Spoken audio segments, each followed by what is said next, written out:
forcément que ta présence va avoir un impact sur les enfants, mais c'est ok parce que ça fait partie d'un tout et que s'ils sont là, c'est aussi pas par hasard. C'est ça. Donc, je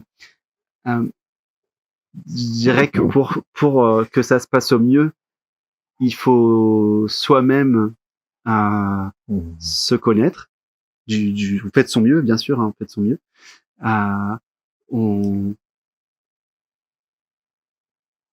On s'observe, et justement le fait d'avoir des enfants, ou même d'être en couple, en fait, ça va faire un effet miroir qui va faire qu'on va conscientiser plein de choses. Et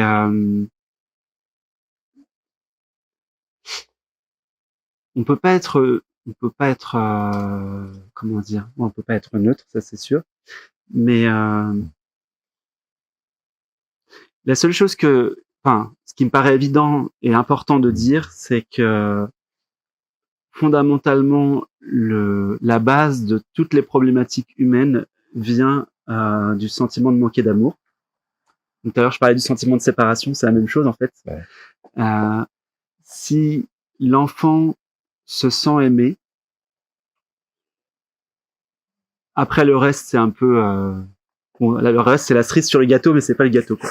Le gâteau, c'est vraiment que l'enfant, il se sent aimé. Ouais. S'il se sent aimé, s'il sent que tel qu'il est, il est aimé inconditionnellement. Ouais. Et ça, normalement, c'est quelque chose d'assez naturel en fait, parce que ça, c'est pas égotique. Tous les animaux, il y a peut-être forcément, il va y avoir des exceptions, parce que dans la conscience, elle fait toujours des exceptions. mais tu vois, une poule vis-à-vis de ses poussins, ou n'importe quel animal va prendre soin de sa progéniture, et c'est spontané et c'est inconditionnel. Même chez les insectes, il y a ça. Donc ça, c'est pas de l'ordre de l'ego, ça.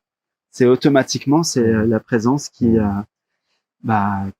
fait ça. Donc, si on arrive à se laisser porter par ça,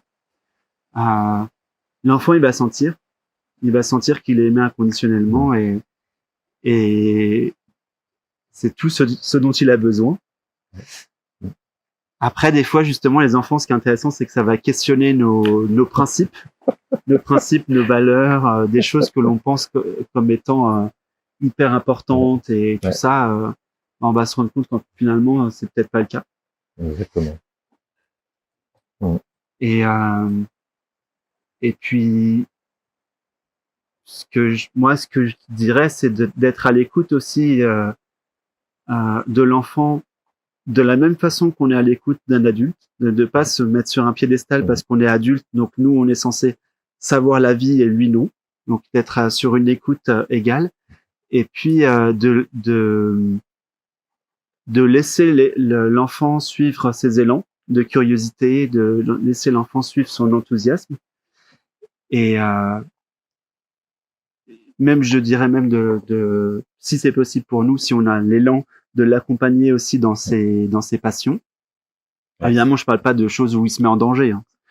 S'il y a du danger, effectivement, le rôle du parent, c'est quand même de le préserver du danger. Mais tout ce qui enthousiasme l'enfant, on le laisse suivre ce courant-là, parce qu'en fait, ça, c'est aussi la conscience absolue qui s'émerveille et qui joue et qui se passionne pour plein de sujets très très vastes.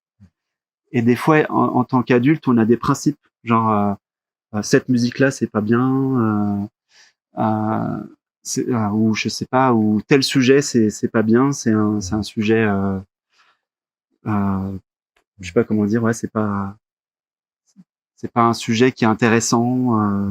Et en fait, si pour la conscience absolue, tout est intéressant, tout est intéressant, tout est digne d'intérêt. C'est si votre enfant il se passionne pour les camions poubelles, allez à fond dans le sujet des camions poubelles. C'est ok quoi pour les camions poubelles. Il y a tant qu'il y a la passion, c'est ok. Ouais. Et plus le travail des adultes qui accompagnent les enfants est en profondeur, c'est-à-dire plus ça touche à l'essentiel, plus ça fait écho chez l'enfant, puisque l'essentiel en nous, c'est l'essentiel qu'il y a chez l'enfant. Donc la compréhension, elle va devenir de plus en plus, j'allais dire, harmonieuse, claire, fluide. Et en général, ça se passe mieux parce qu'il y a une véritable écoute, mais vraiment en profondeur.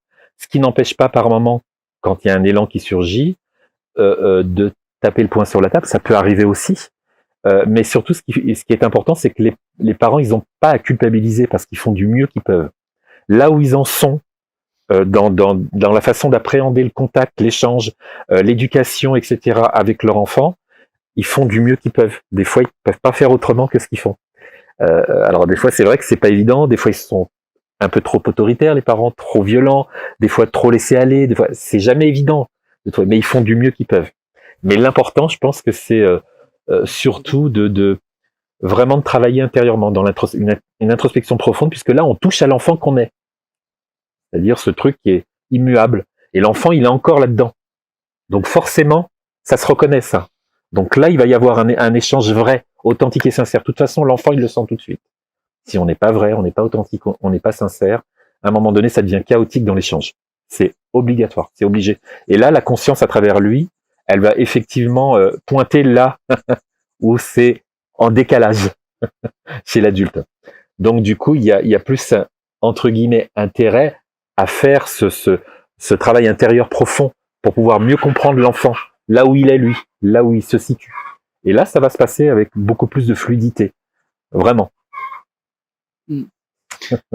Pour que ça soit fluide, en fait, ça se passe pas par la tête, justement, ça se passe par le cœur et par l'empathie. Et ce dont je me suis rendu compte, parce que j'ai un fils, c'est qu'un enfant ne fait jamais de caprice en réalité. Ça, c'est un mot qu'on utilise beaucoup. Tu fais des caprices, etc. Un enfant, il fait jamais de caprice, c'est pas qu'il fait des caprices, c'est que c'est nous qui le comprenons pas.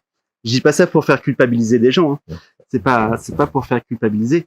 C'est qu'en fait, si on le comprenait, il réagirait pas comme ça. En fait, souvent, on revient toujours au même truc. Il fait des choses qui nous paraissent bizarres et genre il va faire des choses qu'on qualifie comme des bêtises, etc. Pour comment dire, retrouver le lien d'amour. On va dire ça comme ça. Et pour un enfant, l'amour, c'est encore plus important que la nourriture physique. Donc c'est vraiment le plus important. Voilà, et en fait, finalement, quand on est dans le cœur et dans l'empathie, c'est très très simple. C'est pas une question de méthode ou de mental, c'est une question d'empathie. Et effectivement, là, il y a que en soi-même, en faisant, en allant dans l'introspection, qu'on peut réellement. Plus on est à l'écoute de soi, plus on est à l'écoute des autres. Plus on se comprend soi, plus on comprend les autres. C'est clair. Ouais. Donc voilà, mais encore une fois, il faut pas culpabiliser. Hein. C'est ok, on est là où on en est. Et puis on fait du mieux qu'on peut. On fait du mieux qu'on peut. C'est sûr, hein, c'est sûr. Et il y a aussi un truc qui est intéressant par rapport aux enfants, c'est que quand on s'en veut de la façon dont on élève nos enfants, souvent c'est que on en veut à quelque chose qui a été fait par nos parents envers nous-mêmes. C'est-à-dire qu'il y a une espèce de chose transgénérationnelle dans l'éducation qu'on va conscientiser. En fait, quand on a un enfant, on va se rendre compte qu'il y a des choses qu'on fait qu'on nous faisait à nous. Des fois, on refait même des choses que pourtant on n'aimait pas qu'on nous fasse, mais on les refait. Parce que comme on nous les faisait enfants, c'est inscrit dans le subconscient. Et donc, c'est encore un moyen de conscientiser plein de choses. Bien sûr. C'est des schémas, hein. Ouais, mais ces schémas, ils peuvent être répétitifs. Très souvent. C'est pour ça, comme on disait avec Pierre, plus le travail introspectif sur qui l'on est va se faire en profondeur, moins on va reproduire ça, entre autres, ce genre de choses. Moins on va le faire. Ma mère, elle a eu des périodes où, à un moment donné, comme elle a été une enfant martyrisée, mais vraiment martyrisée, hein, battue, rouée de coups et tout ça, tu vois, on lui faisait des horreurs. Moi, elle m'a jamais fait ça, si tu veux, si vous voulez. Moi, elle m'a jamais fait ça, mais par contre, elle a eu des réflexes à un moment donné d'être violente pour essayer d'arrêter quelque chose qu'elle n'arrivait pas à calmer comme situation. Et après, elle s'est vite, elle a eu, comme elle avait un travail vraiment très profond, tu vois, une introspection profonde, elle s'est dit, ah non, je peux pas continuer dans cette voie-là. La violence, ça sert strictement à rien, ça mène nulle part. Donc, il y a vraiment eu une conscientisation du truc. Elle a pas répété le schéma. Du coup, c'est ça en fait, c'est hyper important. On pense des fois, moi je suis pas parent, mais je vois les choses quand même, hein, que en tant que parent, des fois, on pense qu'on est obligé de passer à l'acte à un moment donné, forcément et obligatoirement d'une punition ou d'une claque ou d'une fessée et autres, et on croit qu'il n'y a pas d'autre moyen. Parce qu'on veut arrêter la situation très vite et tout de suite parce qu'on n'en peut plus, on est dépassé. C'est faux, ça c'est une croyance.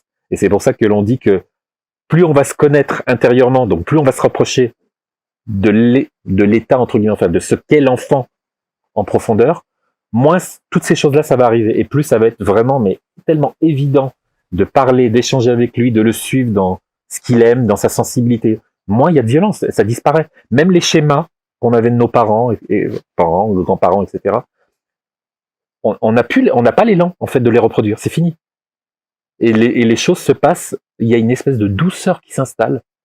Et forcément, l'enfant, il le ressent, même s'il est en colère, même si à ce moment-là, il n'a pas envie d'aller dormir, même s'il n'a pas envie de manger, mais ça sera juste pour lui. Ça sera évident. Et du coup, ça va passer assez vite. L'état qui est pas évident chez lui, donc il est en réaction, eh ben, ça passe très très vite, quoi. Parce que pour lui, c'est juste. Il voit que ses parents, en fait, ils sont bien présents. Parce que lui, l'enfant, il le sent, ça, hein. On a l'impression que et il sent beaucoup de choses. Hein. On croit qu'il sent pas tout, mais il sent plein de choses, l'enfant. Hein. Et du coup, il sait quand son père, sa mère sont vraiment alignés, juste, voilà, et que c'est ok, quoi.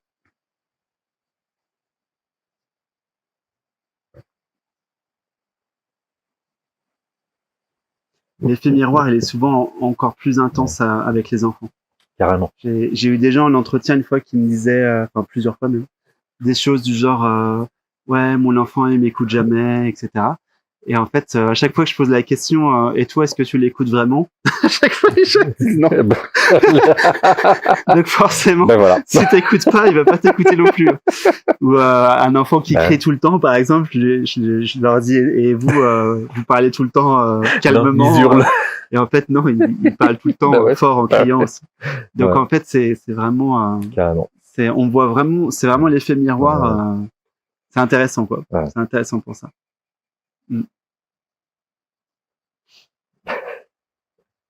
Bon, après, l'enfant, il naît aussi avec ses tendances. Hein. Il y a une partie qui vient des vies passées aussi. Et bon, bah, ça, on n'est plus rien. Hein. Il y a des enfants qui ont une sorte de colère qui est là depuis l'enfance parce que il y a des choses, depuis la naissance, parce que c'est là d'avant. C'est d'avant. Donc là, on l'accompagne pareil du mieux qu'on peut. On fait du mieux qu'on peut, non? Bah ouais. Du mieux qu'on peut. Mais je répète que le plus important, c'est qu'ils se sentent aimés. Tout le reste, c'est vraiment juste. Bon, c'est la cerise sur les gâteaux, mais c'est vraiment pas le plus important. Et puis rappeler aux parents que la culpabilité, ça sert à rien. Ouais. Parce que souvent des parents disent mais est-ce que j'étais un bon père, est-ce que j'étais une bonne mère? Moi, j'ai entendu plein de fois ça. Hein. Ma mère elle-même m'a posé la question. Est-ce que j'ai été une bonne mère? Elle me l'a dit. Du coup, c'est voilà. Oui, parce que après. Tu fais du mieux que tu peux, quoi. Je veux dire, à ce moment-là, tu n'as pas d'autres outils ou tu sais pas comment appréhender les choses. T'agis comme t'agis. Et au fur et à mesure, tu te rends compte des choses, tu conscientises les choses, après tu changes. Il y a quelque chose qui change et qui s'installe. Et là, ça devient évident pour tout le monde. Au début, c'est pas toujours évident. Ça vient après. Faut avoir confiance.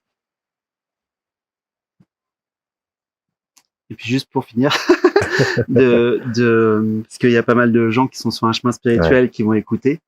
Ne pas forcer ses enfants à aller sur un chemin spirituel, à méditer ou à faire des pratiques spirituelles.